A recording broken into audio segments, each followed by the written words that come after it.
তিস্তাপাড়ের মানুষের তো এমনিতেই দুর্দশা। আমরা দেখে আসতেছি, আমরা ছোটবেলা থেকে আমাদের নদী ভাঙ্গন, এই নদী ভাঙ্গনে মূলত আমাদের তিস্তাপাড়ে যারা থাকে তাদের প্রচুর কষ্ট হয়। সাধারণত দুই তিনবার বা একবার দুইবারে মানে বন্যায় শেষ হয়ে যায়, কিন্তু এবার বন্যাটা অতি তীব্র মাত্রায় চলে গেছে। এইবারের বন্যাটা প্রায় 5বারের মতো হইল, 4বার কি 5বার হইল, যেটা মানুষের জন্য অসহনশীল। এই বন্যাটা একেবারেই মানুষের মানে খুবই কষ্টে ফেলে দিয়েছে আর কি বলা চলে। যেটা তিস্তার বন্যাতে পাট আবাদ করছি, বহুত পাট ভাসি গেছে। এখন এই যে আমন ধানের আবাদের খুব ক্ষতি হবার লাগছে আর কি। বন্যা তো হঠাৎ বন্যা হয়েছে, এটা কোনটা? হ্যাঁ, বন্যার কোনো তো শেষ নাই। হু বলতে পানি এসে, হু বলতে পানি এসে, বন্যা তো হইতে আছে। কৃষকদের বীজ তলা নষ্ট হয়েছে ওদের, আবার এখানে অনেক বাড়ি ঘর ডুবে গেছে, মানে পশু পাখি আবাদ সাবাদ এগুলো সবকিছুরই ক্ষতি হয়েছে। এই দফা সহ 4 দফা পানি এই তিস্তা নদীতে বাড়লো। এরপরে শুধু বাড়লো তাই নয়, বাড়াতে গিয়ে আমাদের এই লালমনিরহাট 6 নং খুনিয়াগাছ ইউনিয়নের 2 নম্বর ওয়ার্ড থেকে শুরু করে নিয়ে বাগডারা পর্যন্ত আমাদের অবস্থা একদম করুণ হয়ে গেছে। আমাদের খাওয়া পড়ার থেকে শুরু করে নিয়ে একরে ছাগল গরু যা আছে সবগুলোরই অবস্থা খুবই খারাপ।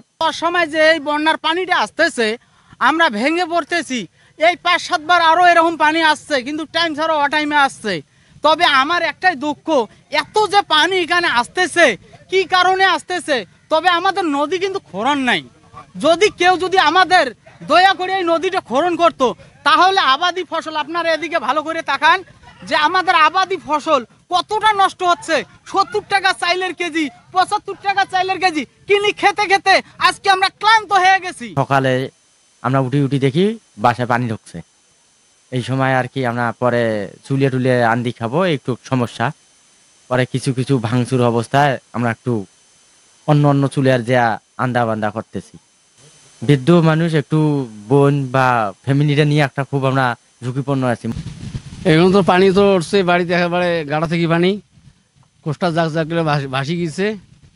এখন তো ভাত পাক করতে পারে না, এখন চোখে পুড়ে ভাতটা পাক করা খায়। এখন আবারটা তো মায়ের গেছে, ওরা তলে গেছে ব্যাগলে। এখন হঠাৎ করে পানি চাইতেছে, কারণ মাইকিনও তো করে নাই। বারবার পানি আসতে আছে, 4-5 বার হইতেছে। নদী ভাঙন শুরু হয়েছে, আবার ঘর বাড়ি ডুবি যাইতেছে, গরু পাখি খুব খাবার সমস্যা হইতেছে।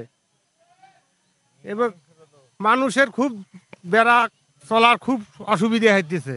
রাস্তাঘাট জায়গায় জায়গায় ভাঙি গেছে, শহরে ক্ষেত বহুত নষ্ট হয়ে গেল, ধান বিভিন্ন ধরনের পাট বহু ভাসি যাইতেছে। এখন সরকার এখন কিছু করতেছে না।